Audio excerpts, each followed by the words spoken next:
Thank you, John. I also want to welcome and thank our distinguished faculty guests on behalf of the Department of Statistical Science here at Temple University. So in this session, we're going to take a deep dive into data science and artificial intelligence to better understand these modern phenomena, I would call them. So if we take a brief look at the history of statistics and computer science, we often see ideas that spark research areas, and sometimes they grow into something bigger. And the path to growth is never the same, however. So I want to just give a brief example. 25 years ago, with the increase of information collection and storage in the industry and the sciences, data mining, the idea of data mining, emerged as a new set of techniques at the time. And at the beginning, in our profession, data mining was almost a pejorative term. Somebody could say, oh, look at that scientist, it's just data mining. But following innovations in fault discovery rates and other strategies to control errors family-wide, today data mining can lead to accurate predictions out of samples, and also data-driven scientific discoveries. There's other ideas like big data, for instance, that have been more of a fleeting meme with little to no technical content to support it, somebody would argue. And there are many such examples of big ideas, including machine learning, compressed sensing, data science, deep learning, and artificial intelligence. So there are many factors that determine whether an idea is going to be successful or not. And I would say what many successful ideas have in common is that they sustain industrial and scientific progress or can inform policy making. And as a consequence, we see new conferences being organized around an idea, new scientific journals, new technical journals, publishing papers around an idea, new academic programs, teaching the skills that are required, to master an idea, and so on and so forth. And so with this sort of brief background in mind, now I would say data science and artificial intelligence have proven to be very special ideas that keep coming back, being rediscovered and revisited over the years. And so if we consider data science to start, for instance, most top universities nowadays offer a program or multiple programs in data science and have devoted other significant resources to data science related initiatives. Some of the academic departments have even renamed themselves to include data science in the name of the department, and the demand for data scientists in industry is at an all-time high. So to understand this phenomenon more in depth, I'm going to turn it over to David Donoho, who has recently written an informative and influential piece about data science. David, turn it over to you. Thank you for being here. So first of all, let's just sound check. Are people hearing me? Okay, and secondly, I just wanted to discuss a copyright matter. I'll use a number of results of Google image searches, which any of you could do for yourself and find, similar images. They may be copyrighted, but they're only being presented here for non-commercial educational purposes. Now about the title, the revolution has happened, but credit has been stolen. So of course, this is an homage to Michael Jordan's nice article in the Harvard Data Science Review, The AI Revolution Hasn't Happened Yet, which perhaps he'll tell us more about, and is also, of course, used in the title for this session. What I wanted to do here was to clarify some things about what's actually happened and the language that we should use for talking about it as a way to kind of improve our ability among ourselves to really understand what's going on and what's likely to happen next. So I want to point out that in the last 10 years, there really has been a revolution that's taken place. And we're all very fortunate to have lived through this revolution. We will be marked for the rest of our lives by the fact that we knew the world before the revolution, and we will be part of what comes after the revolution.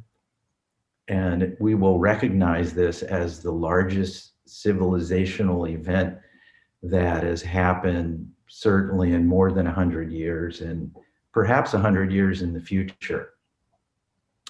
Next slide. The revolution has its roots in what I'll call the smartphone revolution. 10 years ago, if you went to India, as I did, and you took a standard guidebook, then they would tell you that if you went into villages, there you would see things outside of the, usual touristic sites. You would see things there that really hadn't changed in 2,000 years. Basically, there were farmers who maybe owned a cow and maybe lived in a dung hut and maybe burned dung.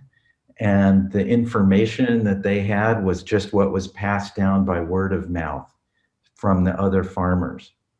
What has actually happened in the 10 years since is that smartphones became quasi-ubiquitous. They've, of course, gone through various generations. It started out with the, more traditional phones that didn't have displays, but today smartphones are needed just to be a farmer, a peasant farmer in any of the major countries like China, India, or any of the African countries where there's large rural peasant populations.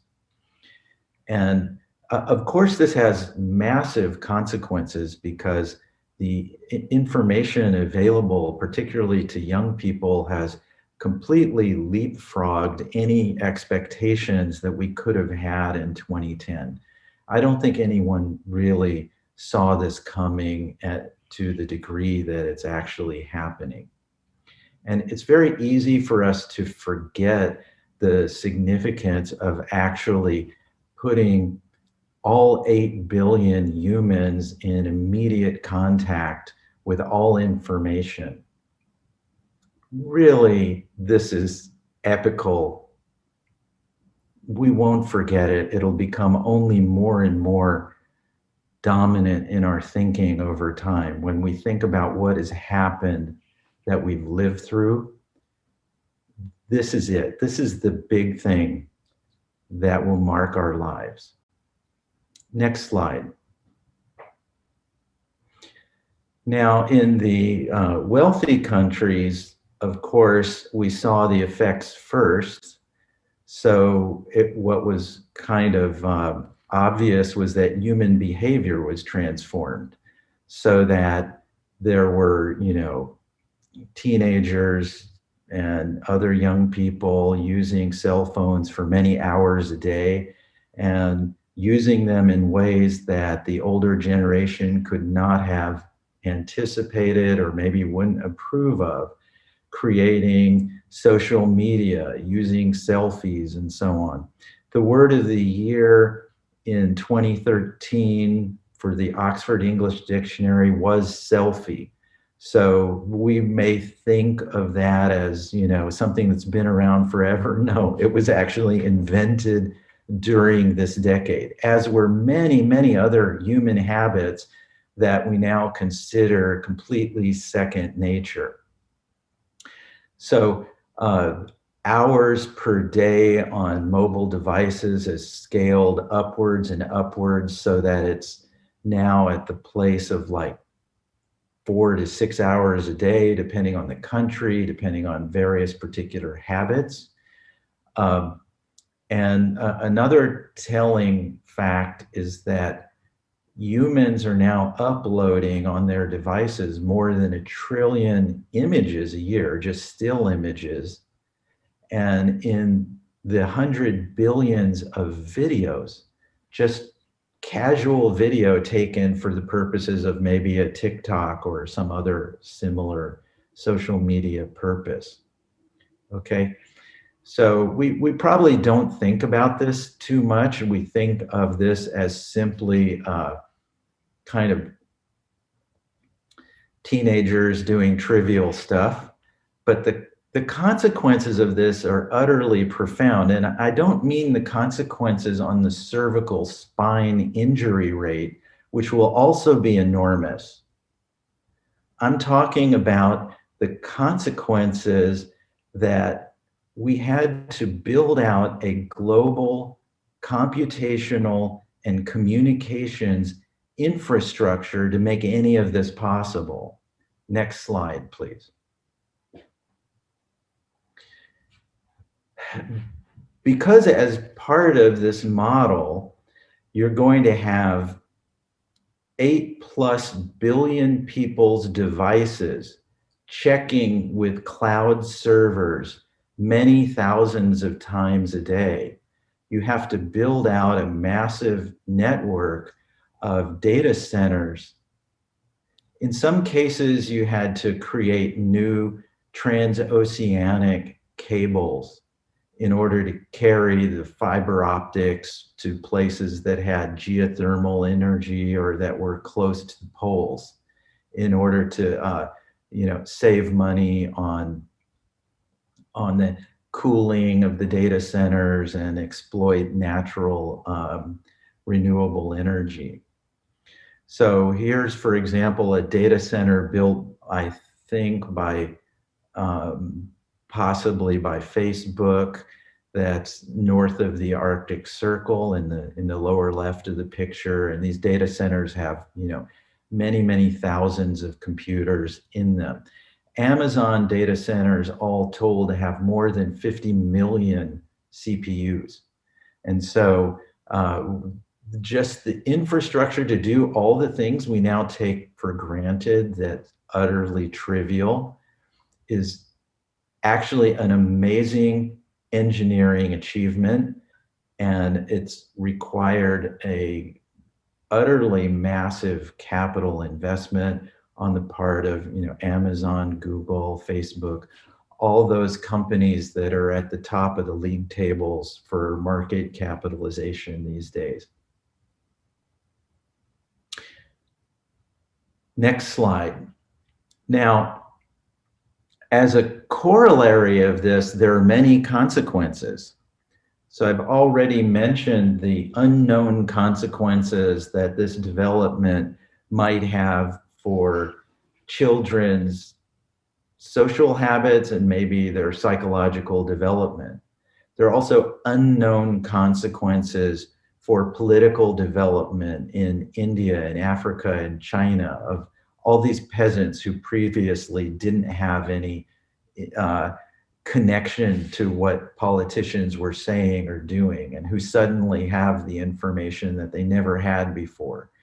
And I mentioned, cervical spine injuries, which are going to be endemic and are going to affect all these young people who are craning their necks over the devices endlessly, so on and so forth. Well, those are many corollaries of this. I don't want to focus on them, but we will be living with consequences like that forever. What I do want to focus on is that a corollary of this global computational infrastructure combined with communications is that our ability to train machine learning models has completely been transformed. So that if we make a plot, as shown here, of how many, essentially an index of computational intensiveness as a function of year for winning models in machine learning competitions, they've gone up by tremendous factors. Roughly a 300,000x increase in computational ability has been experienced during this decade as people exploited that global computational infrastructure. You can now, instead of doing things like you would 10 years ago of use your laptop or a desktop or a local cluster, you can scale up a computation to some cloud system and access 100,000 CPUs in really, utter convenience and simplicity. In consequence, very complicated machine learning models have been built, and we know that as a consequence of that, science now today understands that we can do things that we never thought we could do 10 years ago. So 10 years ago, there was a meeting in London between an American mathematician, computer science, who made a bet that he could beat any Go program on Earth. And John Trump is his name, and he won that bet. He had carefully defined the rules so that there could be no communication outside the room in which it would be placed, and he had to play against a single CPU, running whatever software the opponents put on it. And he actually beat the competition. He's not the world champion or anything. But today, everyone knows that the world's supreme master of Go has been utterly destroyed by AlphaGo 0. And no one expects that ever in the rest of human history, it will be possible for a human to beat machines if we play on the home turf of what the machines want to play on, which is to use this global computational and communications infrastructure on their side. That's how the world is transformed. Okay, so this massive computational scaling up that's happened, it's completely changed what we think can be accomplished. And so we're in a new world. Could I just ask how we're doing for time? Because I'm afraid that I'm gonna run out of time here. You're doing great so far, David. How much more time do I have? Let's say 20 minutes. Okay, so next slide, please. So we've arrived at the moment of computing supremacy. Computing supremacy to me means that essentially humans are not in the game, ideas are not in the game. Nothing that we've traditionally considered as intellectually respectable is in the game. What's in the game is crushing computational raw power. As an example of that, I'd point to this recent paper from Google AI. I teach a class at Stanford, and last year at about this time, we had Orhan Firat from Google AI come and make a presentation about this. And, I was like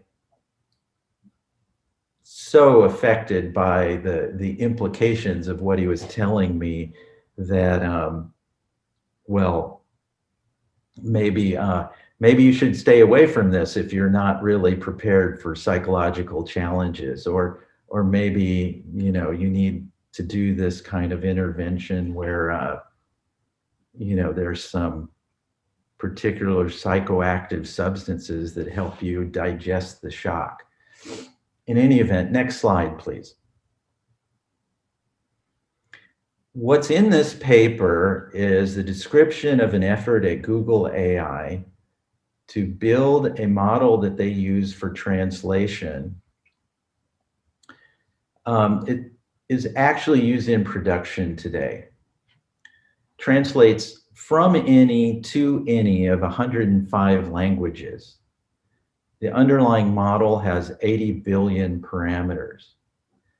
The underlying data that enables this has 25 billion sentence fragment examples. And it, gets even more impressive as you learn what their concept of how they're going to do this is. But, just as an example, this can translate from, Swahili into Croatian. There probably isn't any, previous example of translating from Swahili into Croatian. Perhaps no one ever thought to do that before. The particular way it's done, which is I found even more crazy, but like it's impressive that they can do it, is by translating images. Namely, there's just a picture of some text in Swahili, however that's rendered as text, and they create a picture of some text in Croatian. They don't even have an understanding that there's an alphabet, that there's like they don't use a dictionary. Like like who would do this? Well, this is what they do. This is literally how they do that translation. In order to train this model, it takes months of runs using all the fancy TPUs and equipment that Google AI has. And so they have many of these models training with small tweaks at any time. And, you know, weeks and weeks after they start looking in and looking at checkpoints and stuff. It's just an amazing edifice that's been constructed. And it's all in this last decade. This is an example of the revolution that we have just lived through, and we don't completely assimilate and understand its significance, even now. Next slide, please. Now, of course, what that revolution is that we're talking about could also be associated with the phrase data science. Namely, data science is sort of harvesting the corollaries of all this massive transition to computational supremacy. And I think the intellectual assimilation of that transition is much delayed, and we don't really understand it yet. And so there are a lot of habits of speaking about these things that are that reflect our lack of adjustment to what has just taken place.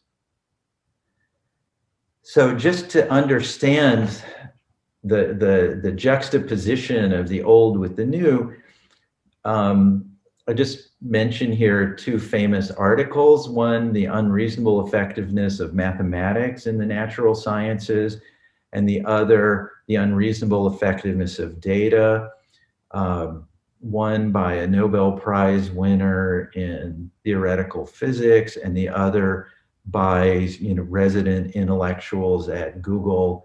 The articles are roughly 50 years apart, and they stand for the transition that we've just gone through.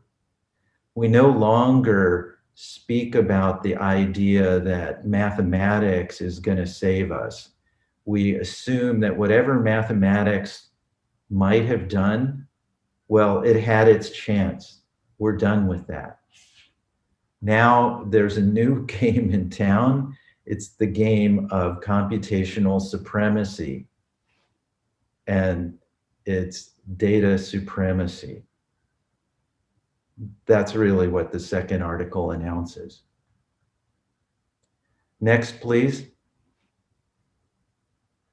There are, of course, massive differences between the two cultures. In the math first culture, which we had from the 1650s until about 2010, there were theory, models, you derived things, expressions, you did analysis, you reached an understanding. It was an academically driven field, and what it produced was discourse, articles, discussion along the lines involving all the steps that are mentioned here. In the data first situation, which really has been, out there, depends when you want to date it. I'll say it's since the 1980s been happening, but, in specialized places that might not have been well recognized. But has really been so dominant since 2010. We don't have theory, we have empiricism. We don't have models, we have challenge problems of things that data sets and tasks that need to be attacked. We don't have derivation, we build things that we think need to be built. We don't derive formulas and expressions. We don't analyze things, we make measurements. We don't understand anything, we document performance. There is no academic component to this, it's industrial. There is no discourse about it, it makes products. I mean, the products could be predictions, the products could be stock portfolios, the products could be, you know, strategies to do well in the Google Ads lottery. But it's a different game. Next, please. Now, for many people who have the academic background, they don't really understand that that theory is over and it's been replaced by challenge problems. So the challenge problems paradigm has been around since the mid-1980s, when the Department of Defense, DARPA, started funding challenge problems in various natural language processing and biometrics. So the fact that today Siri or Alexa can hear your voice and know who you are, and they can discuss, they can understand things that you're saying. It's all because of this paradigm, not because of some ideas coming from math. What the paradigm combines is a set of ingredients which has come to be called the Common Task Framework by Mark Lieberman at the University of Pennsylvania in the Natural Language Processing Group. It has these ingredients: a publicly available training data set, a set of competitors that have a common task that is to infer a class prediction rule from training data, and some sort of scoring referee, preferably robotic, who runs the class prediction rule against sequestered data that's not available to anybody. So this was started by DARPA in the mid-'80s and has been used successfully in many biometrics and other natural language tasks. It more or less describes the way Kaggle and famous competitions like ILS-VRC, often called ImageNet. Next slide, please. And when it was used in the DARPA competitions, over the years, it had this amazing property that each year there would be really noticeable improvements in performance year after year.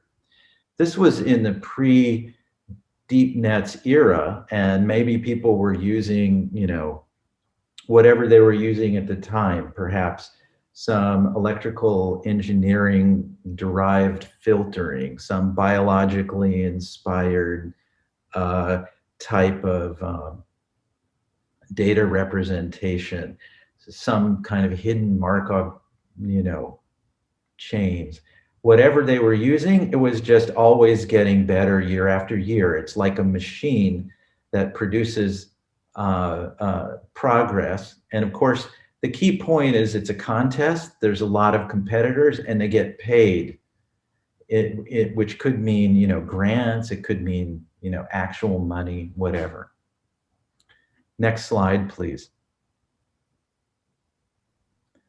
The essence of this is that there's a human tendency to respond to leaderboards by energetic competition.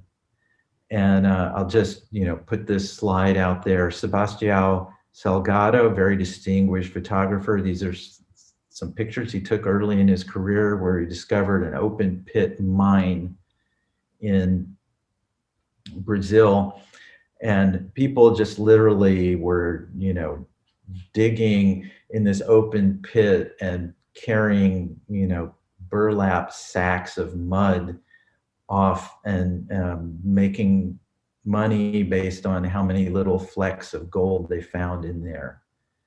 It turns out there were doctors in there were professors, all sorts of people were inspired by this gold rush. And that's a perfect symbol for what these challenges have created. Next, please. A big event in the last 10 years was that Eric Schmidt, at the time chairman of Google, decided to write a check for several $billion to go on an unprecedented hiring spree, during which Google hired more than 1,000 computer science researchers. That's about equal to the number of computer science researchers in academia in North America. So they created essentially their own counter discipline of computer science. All of these people under one person's control, and they were set loose to push a certain technology, which, because of one of these competitions, ImageNet ILS-VRC 2012, they believed this technology would be a good bet. And then next slide, please. So the task of ImageNet challenges was based on things that came out of Li Feifei's lab in 2009. And then next slide, please. Just like in all the previous cases, there was tremendous progress year after year. And it's thought that for this particular data set, the human level of performance is at about where the networks are today. So they became human, or maybe superhuman, because humans could not actually run through the whole ImageNet data set. There just isn't lifetime in them. But you can get the accuracy that humans can muster in small bursts. Next slide, please. I just want to emphasize that although deep nets have been said to be extremely unique and so on and so forth, this is not unique. This is what has always happened with these challenges. And there's no real difference between what we saw in ILS-VRC and what all the DARPA challenges did. The key point here is it's the data science revolution combined with the challenge definition that so drives machine learning that caused all of this. I don't see any evidence that there's a unique contribution of neural nets. What's unique is writing a check for several $1 billion and putting 1,000 researchers full-time onto one technology. Next slide, please. Which created, among other things, all sorts of custom hardware was developed, and TPUs, and like even, the next generation of Apple laptops is going to have stuff in it to speed up TensorFlow and PyTorch, changed essentially as a reflected effect from Eric Schmidt's writing that check. All sorts of things have to be done now differently. Next, please. So, and that's where we are with this computational supremacy that I've previously shown you. Next, please. Next, please. On the other hand, there are a lot of things there that are problematic.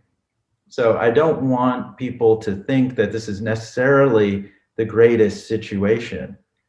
There's resource insatiability because there aren't deep ideas behind this. It's all driven by an insatiable appetite for data, compute, and researcher hours. And because it isn't based on ideation of the traditional type where you needed theorist permission to do stuff, you do stuff that has no explanation and then you make it up post facto what you think went on. Both of these things are very inappropriate for universities, which is why academia is not in the game. But they're also unsustainable. Like the benefits that have been seen during this decade can't be sustained. For example, GPUs are not going to be able to scale in the way that they have during this decade. They've reached some limit. Next, please.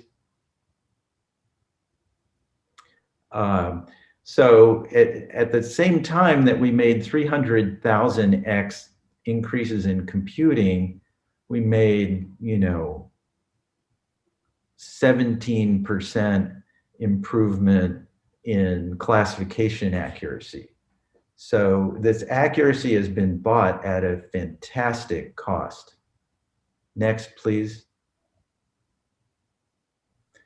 And, the thousands of careers that have been thrown at this thing, none of those people are equipped in any way for a different technology or a different purpose than just carrying burlap sacks through a muddy slog up a hill.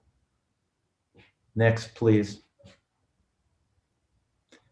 And don't take it from me that the discourse is corrupted. Look at what the machine learning people in CS departments like at CMU or Stanford or elsewhere are saying. Next, please. So anyway, these are the cultural differences that have happened. Next, please. And the transition that is difficult for us to get used to. Next, please. Now, I mentioned that credit has been stolen, and I'm not actually suggesting that statistics is great and then, people are just hiding all the great stuff that we've done. I don't think that, these kind of snarky things like this cartoon and so on are necessarily right. But I do think that the quote at the bottom of the slide is correct. When you're fundraising, it's AI. When you're hiring, it's ML. When you're doing, it's logistic regression. That's a fundamental comment, but it doesn't mean that statistics has created this revolution. By no means. The revolution is definitely the data science computational supremacy axis. But the credit misattribution here is that there's some tendency to slap the label AI on this revolution, and it is not correct to do that. So I just want to make it clear that we have to know what the revolution has been. Next, please. In fact, AI is a miserable failure. What it's been good at is running to the front of a parade. In this particular case, they're running to the front of a parade, which is people trying to run them out of town. Essentially, what machine learning and the contest challenge paradigm did is show that you don't need any of the ideas of AI. Next, please.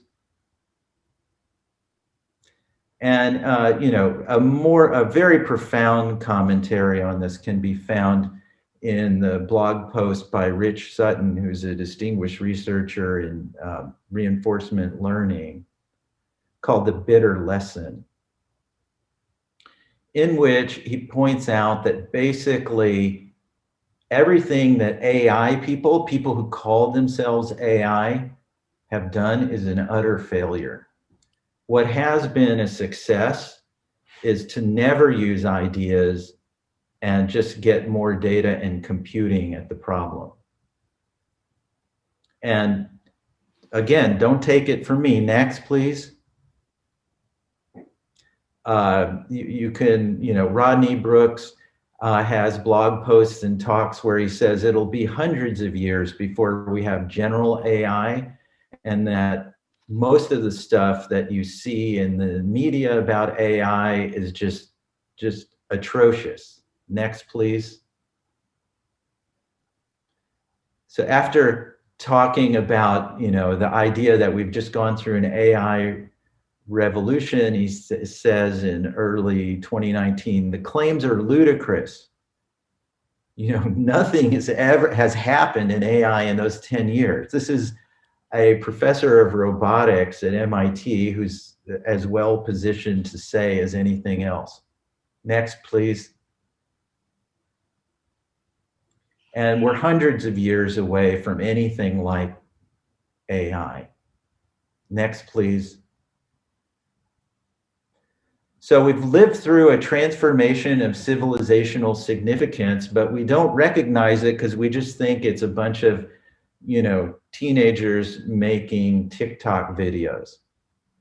What has happened is underlying it is the emergence of a global computational and communications network that's moved us into the era of computational supremacy. This creates all sorts of conceptual difficulties that we haven't adjusted to. It has almost nothing to do with AI. Thank you for your attention.